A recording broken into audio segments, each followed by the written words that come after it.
আসসালামু আলাইকুম এসএসসি শিক্ষার্থীরা, আশা করি সবাই অনেক ভালো আছো। ওয়েলকাম ব্যাক টু অনুপ্রেরণা একাডেমি। আমি বিপ্লব, তোমাদের সাথে আছি। আজকে আমরা আলোচনা করব ফিজিক্সের চ্যাপ্টার 8 অর্থাৎ আলোর প্রতিফলন নিয়ে। তো আমি একটু জোর দিয়েই বলতে পারি, আজকের এই ক্লাসটা যে ফার্স্ট টু লাস্ট খুব ভালো করে দেখবা, ইনশাআল্লাহ এই চ্যাপ্টারের আর কোনো সমস্যা তোমার থাকবে না। তবে শুরুতেই তোমাকে একটা কাজ অবশ্যই করে নিতে হবে, সেটা হচ্ছে একটা খাতা আর একটা কলম নিয়ে বসো। কেননা আজকের এই পড়াটা হয়তো কিছুদিন পরে তুমি ভুলে যেতে পারো, কিন্তু যদি এই আজকের এই নোটটা কিছুদিন পরে তুমি দেখো, ইনশাআল্লাহ সবকিছু আবার মনে পড়বে। তো চলো শুরু করা যাক। প্রথমেই আসি, আলো কি? আলো হচ্ছে এক ধরনের তাড়িত চৌম্বক তরঙ্গ। তো এই আলো নিয়ে অনেকের অনেক মতবাদ ছিল। বিজ্ঞানীদের প্রথম অবস্থায় অনেক ভুল ধারণা ছিল। সেটা কেমন? প্রথমে বিজ্ঞানীরা ভাবতো আমাদের চোখ থেকে, আমাদের এরকম চোখ, এটা মনে করো যে চোখ, চোখ থেকে আলো কোনো বস্তুতে পড়তো, তারপরে আমরা আসলে ওই বস্তুটাকে দেখতে পারতাম। তো এই ধারণাটা বিজ্ঞানীদের ভুল।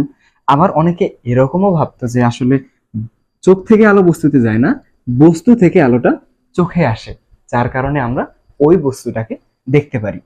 আসলে এই ধারণাটাও তাদের ভুল ছিল। তাহলে আসল ধারণাটা কি? সেটা হচ্ছে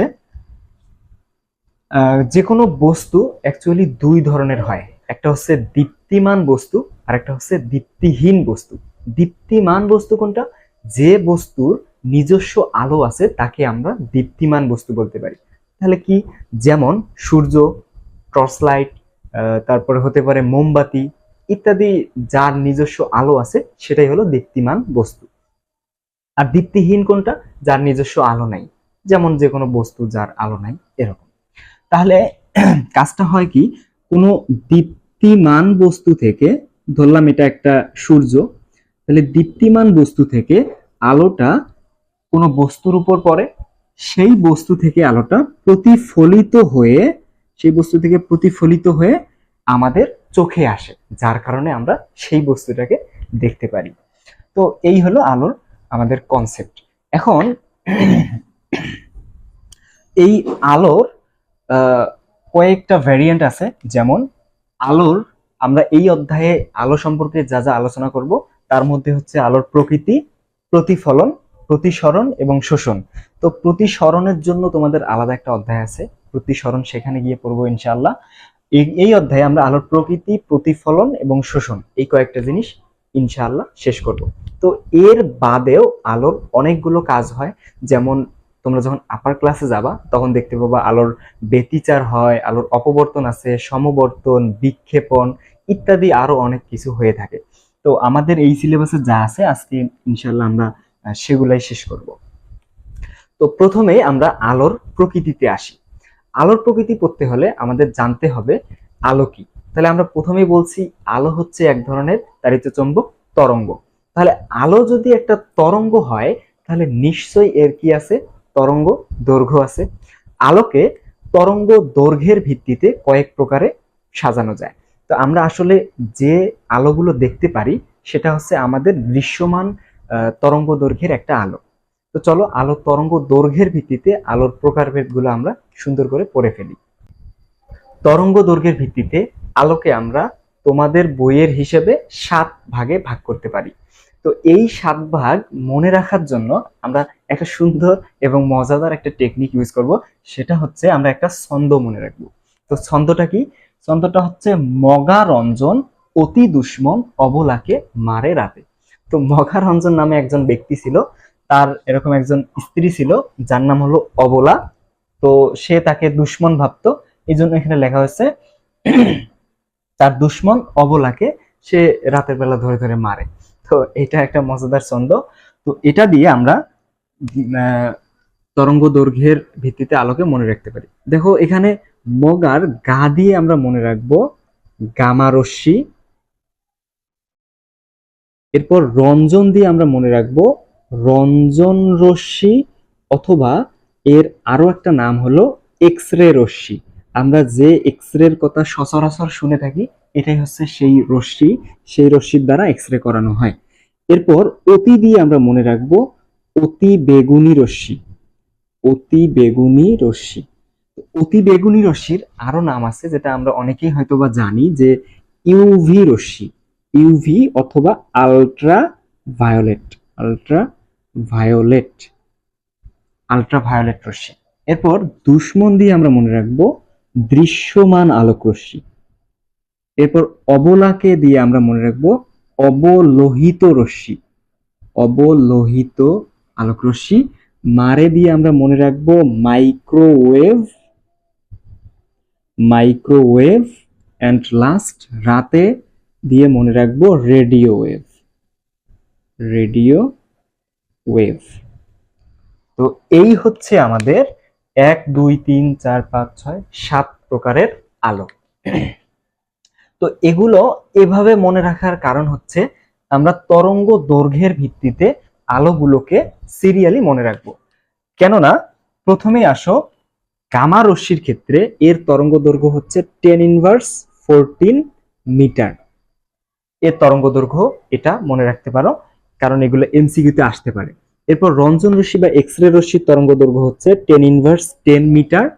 এরপরে অতিবেগুনি বা আলট্রাভায়োলেট, এখানে তুমি মনে রাখতে পারো 10^8। সাধারণত এটা পরীক্ষায় আসে না, এটা বেশি আসে, এটা সব থেকে বেশি আসে। এরপর আসবে দৃশ্যমান আলোক রশ্মি। তো দৃশ্যমান আলোক রশ্মি 10^6। তো এটা হলো মিটারে, আমরা যদি এটাকে ন্যানোমিটারে নিয়ে যাই তাহলে এটা সাধারণত 400 থেকে 700 ন্যানোমিটার তোমাদের বইয়ের হিসাবে। এটা অবশ্যই মনে রাখতে হবে কারণ এটা আমাদের এমসিকিউতে আসে। এরপর অবলোহিত আলোক রশ্মি বা অবলোহিত আলোক রশ্মির আরো নাম আছে, আমি একটু লিখে দেই। এটার আরো নাম হলো আইআর রশ্মি। আমরা অনেক সময় ফিজিওথেরাপি সেন্টারে এই কথাটা শুনে থাকি যে আইআর থেরাপি দেওয়া হয়। তো আইআর রশ্মির পূর্ণরূপ হচ্ছে ইনফ্রারেড আলোক রশ্মি। এটা বাংলায় লিখি কারণ বাংলায় তোমাদের বইয়ে অনেক সময় এটা দেয়া থাকে। ইনফ্রারেড, ইনফ্রারেড আলোক রশ্মি। তো এই আলোক রশ্মির তরঙ্গ দৈর্ঘ্য হচ্ছে 10^5 মিটার। এরপর আসবে মাইক্রোওয়েভ। তো মাইক্রোওয়েভের তরঙ্গ দৈর্ঘ্য হচ্ছে 10^4 মিটার, অথবা 10^4 না, 10^2 metre. And last radio wave 10^10^2 থেকে 10^6 মিটার হচ্ছে রেডিও ওয়েভের তরঙ্গ দৈর্ঘ্য। তো এই তরঙ্গ দৈর্ঘ্যের সাহায্যে আলোগুলোকে আমরা আলাদা করতে পারি। তো এর মধ্যে এই যে দৃশ্যমান আলোক রশ্মি 400 থেকে 700 মিটার যেটা আছে, সেটাই অ্যাকচুয়ালি আমাদের দৃশ্যমান আলোর মধ্যে পড়ে, এজন্য আমরা এগুলোকে দেখতে পারি। তো এই দৃশ্যমান আলোর মধ্যে 7টা বর্ণ আছে, সেই 7টা বর্ণকে আমরা মনে রাখতে পারি, অথবা এই জিনিসটা অনেকেই জানো, এই 7টা বর্ণকে আমরা মনে রাখতে পারি বেনি আ সহকলা এই ছন্দটা দিয়ে। বে নি আ সহকলা, বেনিয়া সহকলা। এখানে বে দিয়ে আমরা মনে রাখবো, বে দিয়ে আমরা মনে রাখবো বেগুনি, নি দিয়ে আমরা মনে রাখবো নীল, আ দিয়ে আমরা মনে রাখবো আসমানি, দন্ত স দিয়ে আমরা মনে রাখবো সবুজ, হতে মনে রাখবো হলুদ, ক দিয়ে আমরা মনে রাখবো কমলা, এন্ড লাস্ট লা দিয়ে আমরা মনে রাখবো লাল। এই হচ্ছে 7 প্রকারের দৃশ্যমান আলো যা আমরা দেখতে পারি। এটা আমরা সুন্দর করে এই ছন্দটা দিয়ে মনে রাখতে পারি। এছাড়া এই আলোগুলোরও আলাদা আলাদা তরঙ্গ দৈর্ঘ্য আছে, সেগুলো আমাদের আপাতত লাগতেছে না, এত বিস্তারিত না পড়লেও চলবে, এই পর্যন্ত আমাদের জানলেই চলবে ইনশাআল্লাহ। এখন তোমাদের পরীক্ষা এখান থেকে প্রশ্ন কিভাবে আসবে? প্রশ্ন আসবে যে এক্স রে রশ্মির তরঙ্গ দৈর্ঘ্য কত, সেখানে কয়েক প্রকারের তরঙ্গ দৈর্ঘ্য থাকতে পারে, সেখান থেকে আমরা 10^10 দেখাবো। এভাবে বিভিন্ন প্রশ্ন আসতে পারে। তো এই হলো আলোর প্রকৃতি। তো এখান থেকে আরেকটা প্রশ্ন আসে, বা এটা জেনে রাখতে পারো, আমরা শুধু দৃশ্যমান আলোটা দেখতে পারি, এছাড়াও আমরা চাইলে ইনফ্রারেড আলোটা দেখতে পারি, তবে খালি চোখে আমরা দেখতে পাবো না, একটা টেকনিক আছে। যেমন এই যে ইনফ্রারেড, এটা থাকে টিভির রিমোটে, টিভির রিমোটে এই আলোর তরঙ্গ দৈর্ঘ্য ব্যবহার করা হয়। তোমরা সবাই লক্ষ্য করে দেখবা টিভি যে রিমোটটা আছে তার একদম উপরে একটা বাতির মতো লাইটের মতো একটা জিনিস আছে। তো মোবাইলের ক্যামেরা অন করে ওই লাইটের উপরে ধরে টিভি রিমোটটা যদি চাপ দাও দেখবা যে ওই বাতিটা জ্বলতেছে। তো আসলে এই মোবাইলের ক্যামেরার মধ্যে সিসিডি নামক একটি আইসি লাগানো থাকে, যার কারণে সেটা ইনফ্রারেড আলোকে দেখতে পারে, কিন্তু আসলে আমাদের খালি চোখে সেটা দেখা সম্ভব না। তো এই ছিল আলোর প্রকৃতি। তো এখন আমরা পরের টপিকে চলে যাব। এবারে আমরা দেখব আলোর শোষণ। আলোর শোষণ এটা বুঝতে হলে আমাদের একটা জিনিস আগে বুঝতে হবে যে একই গাছে আমরা পাতাকে সবুজ দেখি কিন্তু ফুলকে লাল দেখি। এটা আসলে কেন হয়? একটা গাছেই পাতা একরকম হচ্ছে, ফুল একরকম হচ্ছে, অন্যান্য জিনিস আরেক রকম হচ্ছে, তাই না? কেন হয়? আমরা যখন দেখো সূর্যের আমরা আলোকে সাদা দেখি অথবা অনেক সময় হলুদের মতো দেখা যায়, অ্যাকচুয়ালি এই সাদা আলোতে 7টা রং থাকে। একটু আগে যে 7টা রঙের কথা বললাম, এই আলোতে 7টা রং থাকে। তো আমরা যদি কোনো প্রিজমের মধ্যে, প্রিজম কি একটা কাচের তৈরি ত্রিকোণাকার একটা জিনিস, যেটার সাহায্যে আমরা সূর্যের আলোকে ভাগ করতে পারি। যদি এরকম করা হয় যে প্রিজমের একদিকে আমরা যদি সূর্যের আলোকে বা সাদা আলোকে দেই, সেটা আরেক দিকে এরকম 7টা বর্ণের আলোতে বিভক্ত হয়ে চলে যাবে। তো ওই 7টা কোনটা? ওই যে একটু আগে যে বেনিয়া সহকলা দিয়ে আমরা মনে রাখছিলাম, সেই 7টা। এখন কথা হলো, এই সূর্যের আলো এখানে এসে পড়তেছে, কিন্তু আমরা ফুলকে ঠিক লাল কালারই দেখতেছি, সূর্যের 7টা রঙে কিন্তু দেখতেছি না। এরপর সবুজ পাতায় যখন সূর্যের আলোটা পড়তেছে, ঠিক আমরা তাকে সবুজই দেখতেছি, অন্য কালার কিন্তু দেখতেছি না। এটা কেন হচ্ছে? এটা হচ্ছে শোষণের কারণে। মনে রাখবা, এটা মনে রাখার জন্য আমি সুন্দর একটা কথা বলতে চাই যে তোমরা হয়তো একটা কথা শুনে থাকবে যে এক নারীতে আসক্ত, এক নারীতে আসক্ত পুরুষ, যেটা একটা কোনো নারী এই ধরনের পুরুষ পাওয়া তার আসলেই বর্তমান যুগে ভাগ্যের ব্যাপার। তো এই পাতা বা এই কালার গুলো হচ্ছে, তারা হচ্ছে এক নারীতে আসক্ত না, তারা হচ্ছে এক কালারে আসক্ত। বিষয়টা কেমন? এটা সবুজ পাতা, সবুজ পাতা, এটা হচ্ছে লাল ফুল।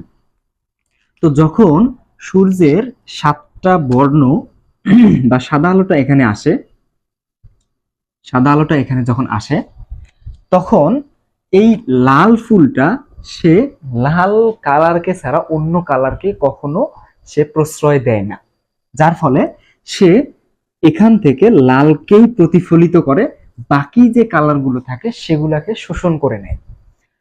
তাহলে বলো, মানে এই কালারগুলো খুব সৎ এবং তারা কখনো তাদের এই ধর্মকে ত্যাগ করে না। তার মানে এই লাল ফুলটা যখন 7টা বর্ণ আসে, সে শুধুমাত্র লালটাকেই প্রতিফলন করবে, মানে মানুষকে দেখাবে যে হ্যাঁ আমি ওই লালকেই ভালোবাসি, অন্য কাউকে আমি ভালোবাসি না, ওদেরকে সে শোষণ করে নেয়। একইভাবে সবুজ পাতায় যখন সূর্যের আলো আসে, সবুজটাও শুধু সবুজকেই প্রদর্শন করে, মানে সবুজকেই সে প্রতিফলন করে, বাকিদেরকে সে শোষণ করে নেয়। আশা করি বিষয়টা বুঝতে পারছো। তাহলে এখন চিন্তা করো, যদি এই সবুজ পাতায় আমি হলুদ কালারের আলো ফেলি, তাহলে আমি পাতাটাকে কেমন দেখতে পারবো? যেহেতু হলুদ কালারের আলোর মধ্যে সবুজ রং নেই, সেহেতু হলুদ কালারটা কালো দেখাবে, সে হলুদ দেখাবে না। একইভাবে যদি লাল ফুলে তুমি নীল কালারের আলো দেখাও বা আলো দাও, তাহলে তুমি সেটাকে কালো দেখতে পাবা। কেন? কারণ সেখানে লাল কালারের আলো ছিল না। ওই যে লাল হলো, সে লালকে ছাড়া অন্য কাউকে চিনে না, অন্য কাউকে সে গ্রহণ করবে না। সেম ভাবে ধরো যে কোনো একটা সবুজ সবুজ কাপড়ে তুমি যদি লাল আলো দিয়ে দেখতে চাও, তাহলে তুমি দেখতে পাবে না, সেটাকে কালো দেখতে পাবা। কেন? কারণ সবুজ কাপড়টা তোমাকে সবুজ আলো ছাড়া দেখা দিবে না। আশা করি বিষয়টা সবাই বুঝতে পারছো। তো এই ছিল আলোর শোষণ। এখন আমরা পরের টপিকে চলে যাব। এবারে আমরা আসি আলোর প্রতিফলন। অ্যাকচুয়ালি প্রতিফলনটা কি? প্রতিফলনটা হচ্ছে, আমরা নিশ্চয়ই লক্ষ্য করেছি যে কখনো যদি দেখো যে আয়নার মধ্যে তুমি লাইট মারো, তাহলে লাইটের আলোটা আবার নিজের দিকে আসতেছে অথবা সরে যাচ্ছে। অথবা অনেকে এরকম ঘটনা হয়তোবা ঘটছে যে দেখবা ক্লাসে বা কোথাও আমি ঘড়ি পরে আছি, ঘড়িতে সূর্যের আলোটা এসে পড়তেছে, আবার এই আলোটা অন্য কোথাও যাচ্ছে, বা এখান থেকে মনে হচ্ছে যেন আলোটা যাচ্ছে। অথবা এরকমও অনেকে শয়তানি করেছো যে আয়না দিয়ে কাউকে সূর্যের আলো তার মুখে মারছো। তো তো এটাই হচ্ছে আসলে প্রতিফলন। তো এখানে আমি একটা সংজ্ঞা লিখেছি, দেখো সংজ্ঞাটা কি, আলোক রশ্মি এক মাধ্যম থেকে অন্য মাধ্যমে আপতিত হলে, তাহলে এখানে মাধ্যমটা কি, মাধ্যমটা হচ্ছে আচ্ছা আগে সংজ্ঞাটা পড়ি। এক মাধ্যম থেকে অন্য মাধ্যমে আপতিত হলে দুই মাধ্যমের বিভেদতল হতে কিছু পরিমাণ আলো প্রথম মাধ্যমে ফিরে আসে, আর এই ঘটনাটাকেই বলা হচ্ছে আলোর প্রতিফলন। তো এই সংজ্ঞাটা তোমাদেরকে অবশ্যই মুখস্থ রাখতে হবে, কারণ পরীক্ষায় আসলে যাতে আমরা লিখতে পারি। কিন্তু মেইন জিনিসটা কি আমরা এখন চলো বুঝে ফেলি। আসলে এটা মনে করো একটা আয়না, তো এই আয়নার উপরে যখন আমরা আলো ফেলি তখন সেই আলোটা আবার বিপরীতে, মানে আয়নাটা হচ্ছে একটা মাধ্যম, কাঁচ মাধ্যম, এবং আমরা যেখান থেকে আলোটা ফেলতেছি এটা হচ্ছে বায়ু মাধ্যম। তো কাঁচ মাধ্যম আর বায়ু মাধ্যমের যে সংযোগ স্থল, সেখান থেকে আলোটা আবার প্রথম মাধ্যম অর্থাৎ বায়ুতে ফিরে আসতেছে। এই ঘটনাটাই হচ্ছে আমাদের আলোর প্রতিফলন। তো এখানে একটা আমি চিত্র আর্ট করছি, দেখো এই চিত্রে আলোর প্রতিফলনের যে বিষয়গুলো সেগুলো আমরা একটু সিম্পল ভাবে বুঝে ফেলবো। দেখো এখানে কি হয়, তো এখানে আমি একটা চিত্র আর্ট করছি, এই যে সমতলে যে একটা রশ্মি আছে এটাকে আমরা বলতেছি বিভেদ তল। বিভেদ তল কি, যে তলের মধ্যে আলোটা এসে পড়বে সেটাকে বলা হচ্ছে বিভেদ তল। এরপর এর ঠিক লম্বালম্বি ভাবে, ঠিক লম্ব ভাবে একটা রশ্মি আট করা হয়েছে যার নাম হচ্ছে অভিলম্ব। এটার নাম হচ্ছে কি, অভিলম্ব। এই অভিলম্বটা আমাদের কাছে খুব ইম্পর্টেন্ট, কেননা এই যে একটা রশ্মি দেখো এই দিক থেকে আসতেছে, এই রশ্মিটা ঠিক এই বিন্দুতে এসে পড়ছে এবং এই দিক থেকে আবার ব্যাক করে এই দিকে চলে গেছে। তাহলে যে যে রশ্মিটা আসতেছে অর্থাৎ যে রশ্মিটা বিভেদ তলে এসে আপতিত হচ্ছে সেই রশ্মিটাকে আমরা বলবো আপতিত রশ্মি, এবং অভিলম্বের সাথে যে কোণে আসতেছে সেই কোণটাকে আমরা বলবো আপতন কোণ। আবার ভালো করে শোনো, যে রশ্মিটা অভিলম্বকে যে রশ্মিটা এসে বিভেদ তলে আপতিত হচ্ছে সেই রশ্মিটাকে আমরা বলবো আপতিত রশ্মি, এবং অভিলম্বের সাথে যে কোণে আসতেছে সেই কোণটাকে বলবো আমরা আপতন কোণ, যেটাকে আমরা প্রকাশ করি সাধারণত থিটা আই দ্বারা। এরপর দেখো আপতিত রশ্মিটা যে বিন্দুতে আপতিত হওয়ার পর আবার ফিরে যাচ্ছে, অর্থাৎ এই যে যে রশ্মিটা প্রতিফলিত হয়ে ফিরে যাচ্ছে সেই রশ্মিটাকে আমরা বলবো প্রতিফলিত রশ্মি, এবং অভিলম্বের সাথে যে কোণে প্রতিফলন হয়ে যাবে সেই কোণটাকে বলবো প্রতিফলন কোণ। আবার বলতেছি লাস্ট ফিনিশিং, যে বিভেদ তলে আলোটা এসে পড়বে, যে তলে আলোটা এসে পড়বে সেটাকে আমরা বলবো বিভেদ তল, যে আলোটা এসে পড়বে তাকে বলবো আমরা আপতিত রশ্মি, অভিলম্বের সাথে যে কোণে আসবে তাকে বলবো আপতন কোণ, অভিলম্বের সাথে যে কোণে চলে যাবে সেটাকে বলবো আমরা প্রতিফলন কোণ, আর যে রশ্মিটা বিভেদ তল থেকে চলে যাবে সেটাকে আমরা বলবো প্রতিফলিত রশ্মি। আশা করি এটা বুঝতে পারছো। তো এখানে এই প্রতিফলনের কয়েকটা ভাগ আছে, যেমন ভাগ বলতে সূত্র আছে, প্রথম সূত্র এবং দ্বিতীয় সূত্র। প্রথম সূত্রটা কি, প্রথম সূত্র হচ্ছে আপতিত রশ্মি, প্রতিফলিত রশ্মি এবং অভিলম্ব একই সমতলে অবস্থান করে। দেখো এইটা একটা সমতল, সেই সমতলে দেখো আপতিত রশ্মি এসে ঠিক যে বিন্দুতে মিলিত হয়েছে অভিলম্বটার সেই বিন্দুতে মিলিত হয়েছে, এবং প্রতিফলিত রশ্মিটাও সেই বিন্দু থেকেই চলে গেছে। তাহলে আমরা এই জায়গা থেকে বলতে পারি আপতিত রশ্মি, প্রতিফলিত রশ্মি এবং অভিলম্ব একই সমতলে অবস্থান করে। পরের দ্বিতীয় সূত্র, আপতন কোণ প্রতিফলন কোণ হবে সমান। অর্থাৎ এই যে আপতন কোণ অর্থাৎ অভিলম্বের সাথে যে কোণটা থিটা আই এটার মান, এবং প্রতিফলন কোণটা অভিলম্বের সাথে যে কোণটা চলে গেছে, যে রশ্মিটা চলে গেছে সেটার মান হলো থিটা আর। তাহলে থিটা আই এবং থিটা আর দুইটা সমান হবে, এবং এটাই হচ্ছে প্রতিফলনের দ্বিতীয় সূত্র। তো এই দুইটা সূত্র আমাদের কাছে ভালো করে ক্লিয়ার থাকতে হবে।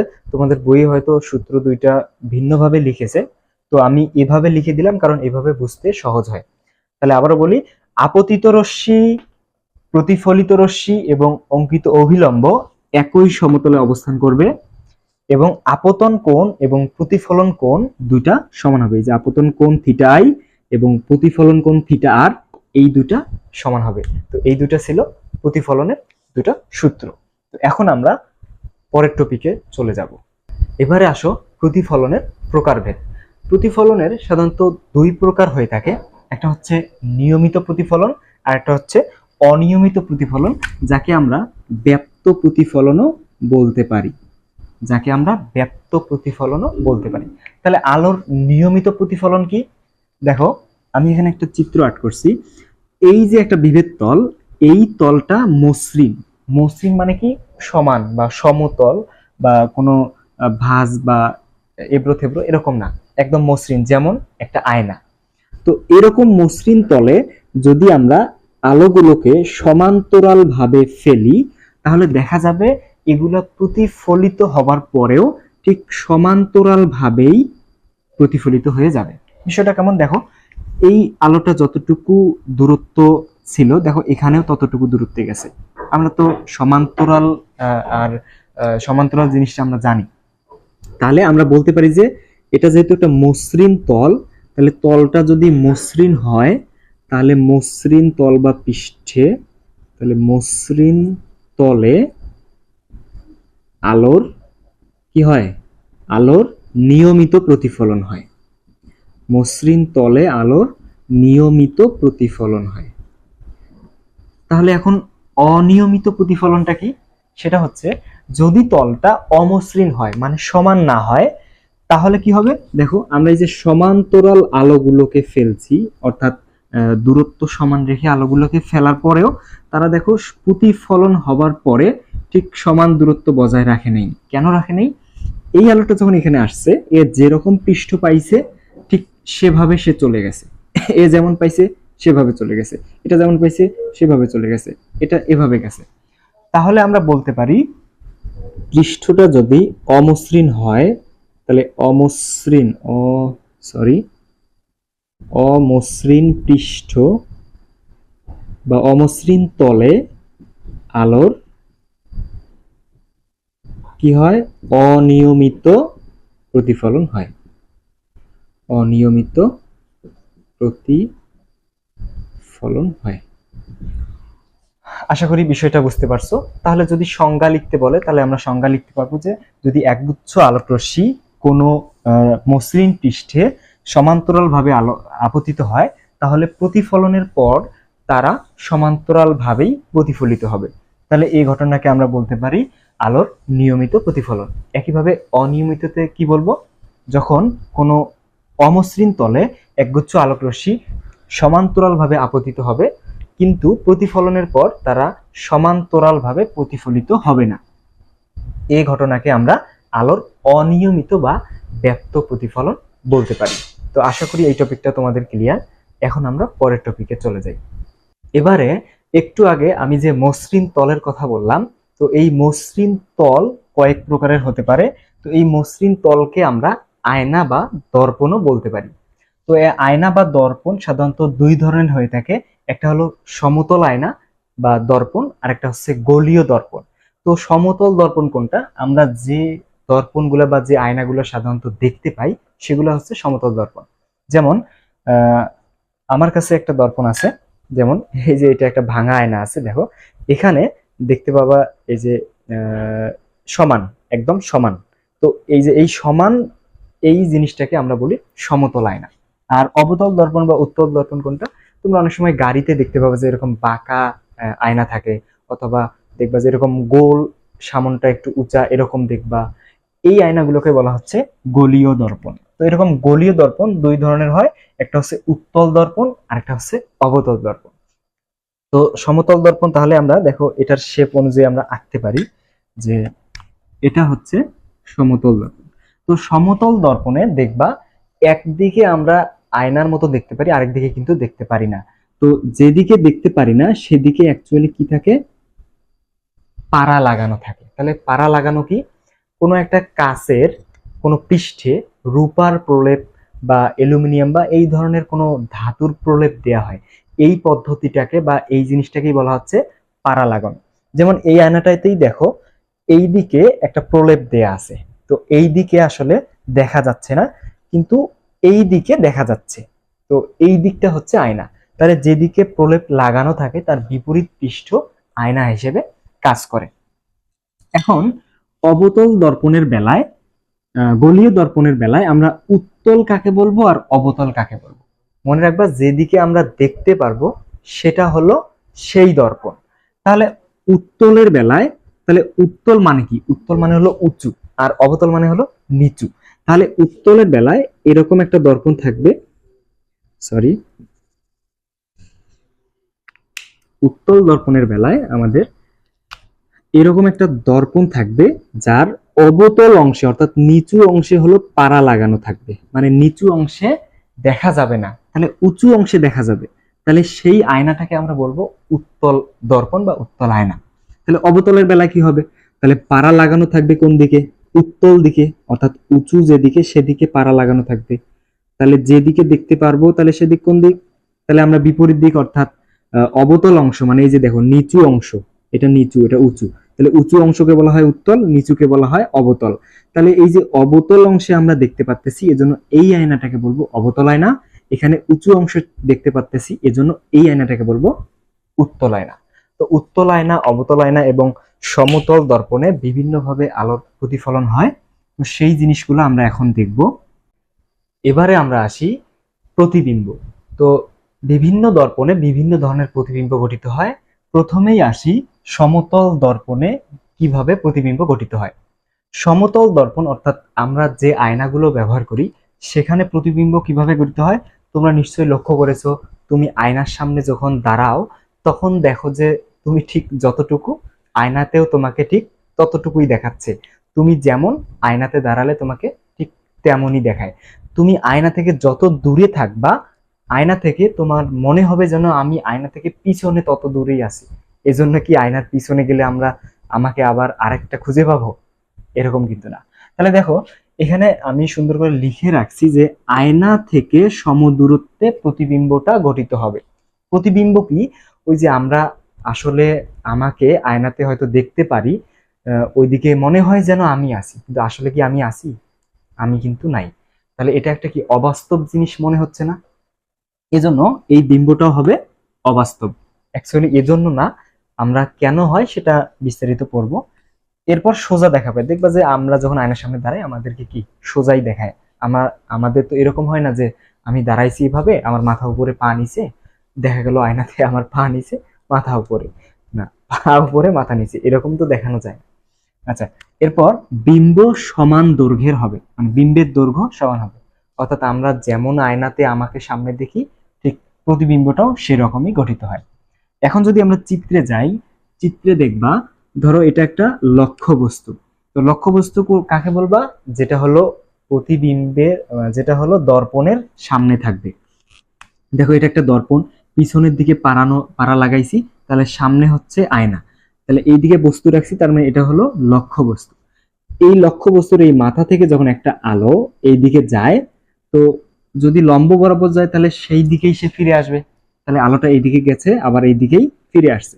এখন এই নিচ থেকে যদি একটা আলো যায়, তো এই আলোটা এখানে পড়ার পর এদিক দিয়ে চলে গেছে। তাহলে এই যে যদি এটা লম্ব ধরো, তাহলে এই যে যে কোণে এই দিক দিয়ে গেছে ঠিক সেম কোণে এদিক দিয়ে চলে গেছে। আমরা একটু আগে যেটা পড়ে আসছি। তাহলে আমাদের মনে হবে যেন এই আলোটা এইদিকে বিন্দুটা যদি আমরা বর্ধিত করে বাড়াই, তাহলে এই বিন্দু থেকে যেন মনে হয় যেন চলে যাচ্ছে, এটা আমাদের মনে হবে। আবার এই আলোটা এদিকে চলে গেছে, প্রতিফলিত হওয়ার পর বিপরীত দিকে আসতেছে, মনে হচ্ছে যেন এই বিন্দু থেকে আলোটা আসতেছে। এজন্য ঠিক এখান থেকে ঠিক এই দর্পণ থেকে লক্ষ্যবস্তুটা যত দূরে আছে, মনে হবে যেন এই প্রতিবিম্বটা এই দর্পণ থেকে ঠিক ততদূর পেছনে আছে।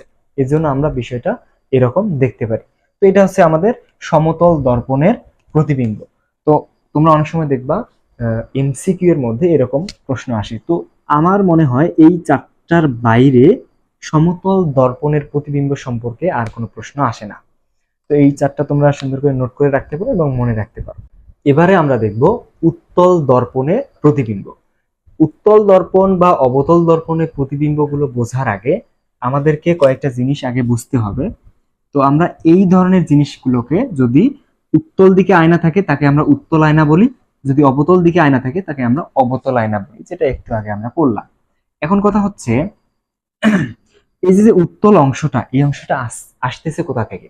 তো এই উত্তল অংশের কয়েকটা অংশ থাকে। যেমন আমি একটা চিত্র আর্ট করতেছি, দেখো। তো এখানে এইটাকে আমরা একটু দেখো তো বাড়ানো যায় কিনা, এরকম একটা বৃত্তের মতো মনে হচ্ছে, তাই কিনা? তাহলে এই বৃত্তের একটা কেন্দ্র আছে কিনা? অবশ্যই আছে। এখন আমরা যখন এই অধ্যায়টা পড়তে যাব কয়েকটা শব্দ পাবো, যেমন বক্রতার ব্যাসার্ধ, বক্রতার কেন্দ্র, মেরু, এরপর পাবো যে বিভেদ তল। হ্যাঁ, এই জিনিসগুলো কিভাবে আসে সেটা আমি এখন দেখাচ্ছি। দেখো, তাহলে এটা একটা দর্পণ ছিল এখান থেকে এখানে, এটা একটা ধরলাম যে অবতল দর্পণ, এইদিকে যদি আমি পাড়া লাগাই তাহলে অবতল অংশে আয়না হলে অবতল দর্পণ। তো এই অবতল দর্পণটা মনে হচ্ছে না কোনো একটা গোলকের অংশ? তাহলে এই অবতল অংশটা যে গোলকের অংশ, সেই গোলকের যে ব্যাসার্ধ অর্থাৎ এখান থেকে এইটুক, তাহলে এই ব্যাসার্ধকে বলা হচ্ছে বক্রতার ব্যাসার্ধ। আশা করি বিষয়টা বুঝতে পারছো। তাহলে কোনো একটা দর্পণ যে গোলকের অংশ, সেই গোলকের ব্যাসার্ধকে বলা হচ্ছে বক্রতার ব্যাসার্ধ। তাহলে যে গোলকের আহ, যে গোলকের অংশ, সেই গোলকের কেন্দ্রকে বলা হবে বক্রতার কেন্দ্র। তাহলে কি বললাম? কোনো একটা উত্তল দর্পণ বা অবতল দর্পণ যে গোলকের অংশ, সেই গোলকের ব্যাসার্ধকে বলা হবে বক্রতার ব্যাসার্ধ, সেই গোলকের কেন্দ্রকে বলা হবে বক্রতার কেন্দ্র।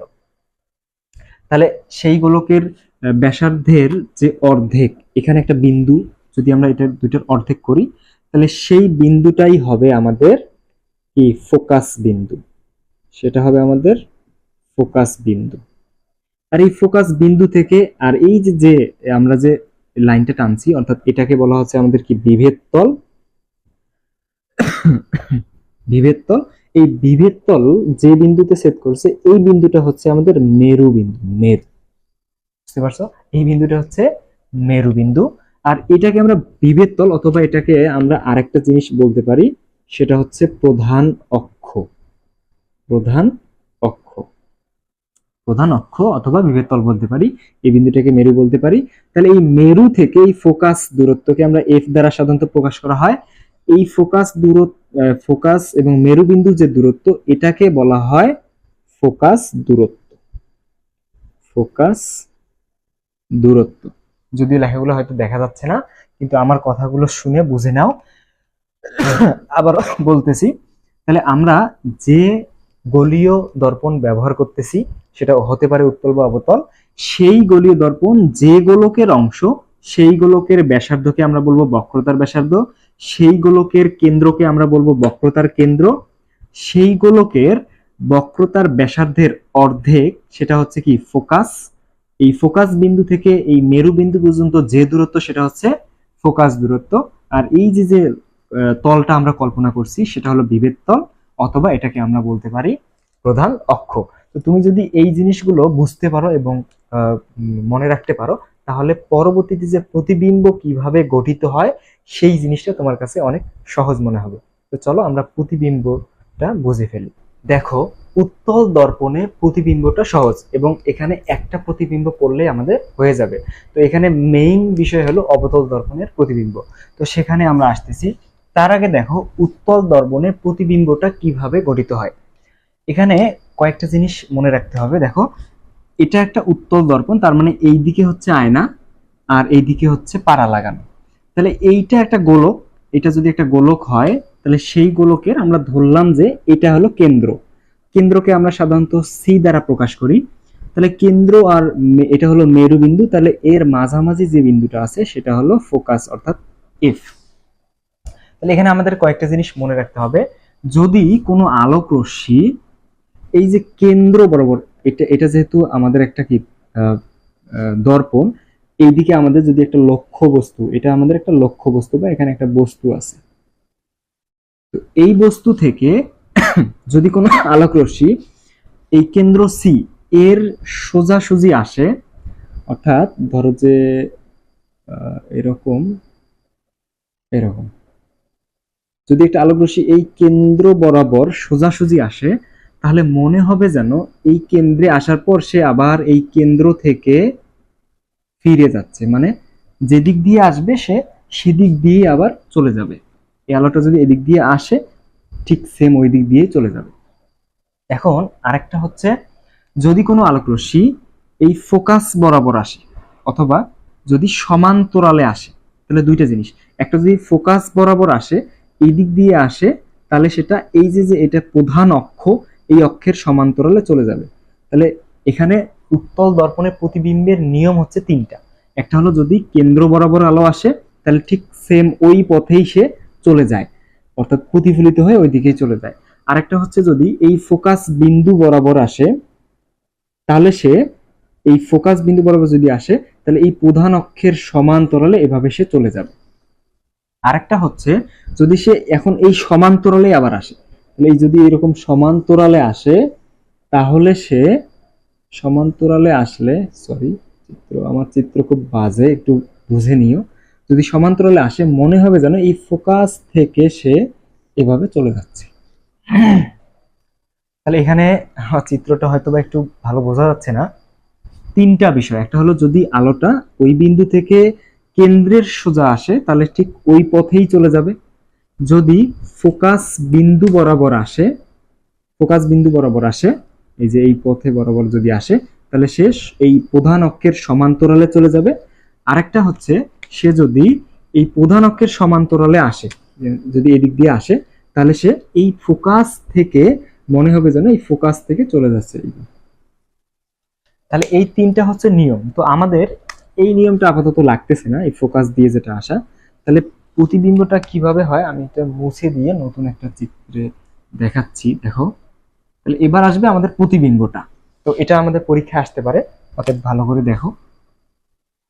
এটা যদি আমাদের একটা উত্তল আয়না হয়, এটা আমি বিভেদ তল দিলাম, এখানে একটা আমাদের লক্ষ্যবস্তু আছে, এরকম একটা লক্ষ্যবস্তু আছে। এইটা আমরা ধরলাম যে কেন্দ্র সি, এটা ধরলাম ফোকাস এফ। সরি আমি একটু একটু ভুল করে ফেলছি, এটা আসলে অবতল দর্পণ হয়ে গেছে। আসলে আমাদের এই দিকে পাড়া লাগাইতে হবে যাতে আমাদের উত্তল অংশে আয়না তৈরি হয়। ওকে, তাহলে এই লক্ষ্যবস্তু থেকে প্রথমে একটা আলো প্রধান অক্ষের সমান্তরালে আসবে। মনে রাখবা এই নিয়মটা প্রত্যেকটার ক্ষেত্রে আমরা খাটাবো। একটা হলো আলোটা প্রধান অক্ষের সমান্তরালে দিব, আর একটা দিব কেন্দ্র বরাবর। তাহলে একটা আলো এই প্রধান অক্ষের সমান্তরালে এসে এই দর্পণে আপতিত হবে, হয়ে কিভাবে প্রতিফলিত হবে, এই ফোকাস বিন্দু থেকে মনে হবে যেন প্রতিফলিত হয়ে সে চলে যাচ্ছে। কি বললাম, একটা আলো প্রধান অক্ষের সমান্তরালে আসবে, এসে ফোকাস থেকে মনে হবে যেন চলে যাচ্ছে। আরেকটা আলো এই কেন্দ্র বরাবর আসবে, ঠিক এই কেন্দ্র বরাবর আসবে, এবং যেহেতু কেন্দ্র বরাবর আসবে, যে আলোটা কেন্দ্র বরাবর আসে মনে হবে যেন সেই কেন্দ্র বরাবরই সে চলে যাচ্ছে। তাহলে দেখো এখানে যেহেতু আয়না, তাহলে আলোটা এদিকে আসতেছে না, তো কিন্তু আমরা জোর করে এগুলোকে আনাইছি পিছনের দিকে এনে, দেখো তো এই বিন্দুতে মনে হচ্ছে যেন আলোটা মিলিত হয়েছে, তাই কিনা? তাহলে যদি মিলিত হয়, এই মিলিত বিন্দু থেকে এই বিভেদ তলে যদি আমরা আরেকটা চিত্র আঁকার চেষ্টা করি, দেখো তো এরকম হয় কিনা। অ্যাকচুয়ালি আমরা যদি এই লক্ষ্যবস্তুকে উত্তল দর্পণের সামনে রাখি, তাহলে লক্ষ্যবস্তুটাকে ছোট দেখাবে এবং খাটো দেখাবে এবং সোজা দেখাবে। তোমরা লক্ষ্য করে দেখবা, যদি কেউ অটোতে বা বাসে চড়ো, তোমাকে ওই অটোর যে একটা গোল এরকম এরকম আয়না থাকে, এইদিকে দেখা যায়, সেখানে তোমাকে ছোট ছোট দেখা যাচ্ছে। কেন দেখা যাচ্ছে? আসলে এই কারণে। তাহলে লক্ষ্যবস্তুটা যদিও বড়, কিন্তু এখানে ছোট দেখা যাচ্ছে। তাহলে এখান থেকে আমরা একটা সিদ্ধান্তে আসতে পারি। সেটা কি? সেটা হচ্ছে প্রতিবিম্বের ধরন। এখানে আমরা লিখবো প্রতিবিম্বের ধরন। আসলে প্রতিবিম্বটা কেমন দেখতে সেটা দেখো তো, এখানে কেমন দেখতে মনে হচ্ছে। এক নম্বরে প্রতিবিম্বটা বাস্তব হবে নাকি অবাস্তব হবে। একটু আগে আমি বললাম আলোগুলোকে আমরা নিজেরা জোর করে মিলাইছি, দেখো তারা কিন্তু নিজে নিজে মেলে নাই। কেন মেলে নাই? কারণ সে উত্তল এইদিকে আয়না, এইদিকে এসে ওইদিকে চলে গেছে, ওইদিকে চলে গেছে, তাহলে এইদিকে মিলতেছে না, কিন্তু আমি জোর করে এনে তাকে মিলাচ্ছি। তাহলে সে বাস্তবে কি মিলতেছে? মিলতেছে না। এজন্য এই আলোর প্রকৃতি হবে কি অবাস্তব, কি হবে অবাস্তব হবে। তাহলে যদি তারা একা একা মিলে তাহলে বাস্তব, আর যদি আমরা জোর করে মিলাই বা এরকম ডট ডট দিয়ে পেছনের দিকে বর্ধিত করে মিলাই তাহলে সেটা হবে অবাস্তব। এরপর 2 নাম্বার, দেখো তো সোজা নাকি উল্টা। এই যে প্রতিবিম্বটা তীরটা দেখো তো উপরের দিকে না, তাহলে সোজা, মানে সোজা বলতে লক্ষ্যবস্তু যেদিকে ছিল প্রতিবিম্বটাও ঠিক সেই দিকেই গঠিত হয়েছে, এজন্য এটার ধরন হবে কি সোজা, অবাস্তব, সোজা। 3 নাম্বার, এবারে আসবে খর্বিত নাকি বিবর্ধিত। খর্বিত মানে হচ্ছে খাটো হওয়া বা ছোট হওয়া। তাহলে দেখো লক্ষ্যবস্তুটা এরকম ছিল, এখন হইছে প্রতিবিম্ব এরকম, তাহলে ছোট হইছে না? ছোট হলে এটাকে আমরা খাটো বা খর্বিত বলবো। তাহলে খর্বিত শব্দটা ভালো শোনায়, খর্বিত বা খাটো বলতে পারো তুমি। লাস্ট তুমি বলতে পারো, এই যে সোজা বললাম, যদি প্রতিবিম্বটা নিচের দিকে তৈরি হতো তাহলে আমরা তাকে বলতে পারতাম যে সেটা উল্টা হয়েছে। আরেকটা, যে লক্ষ্যবস্তু থেকে এই প্রতিবিম্বের আকার কেমন। তাহলে আমরা প্রথমে বললাম যে অবাস্তব, তারপর সোজা, তারপর খাটো। আরেকটা বলবো আকার না, লক্ষ্যবস্তু, অর্থাৎ এই যে দর্পণ থেকে প্রতিবিম্বের অবস্থান কোথায়। তো এটা দর্পণ যদি হয়, এটা যদি ফোকাস বিন্দু হয়, তাহলে ফোকাস এবং দর্পণের মাঝামাঝি তৈরি হয়েছে না, তাহলে এটাকে বলবো আমরা দর্পণ এবং ফোকাস বিন্দুর মাঝে অবস্থিত।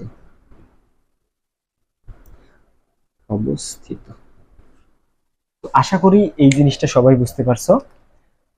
এখন আমরা পরে অবতল দর্পণের প্রতিবিম্বটা দেখব, সেখানে এরকম অনেক কিছু দেখতে পারবো। যদিও এখানে তোমার কনফিউশন থেকেও থাকে, ইনশাআল্লাহ সামনের এই অবতল দর্পণের অনেকগুলো প্রতিবিম্ব গঠিত হয়, সেগুলো দেখলে বাকিটাও ক্লিয়ার হবে।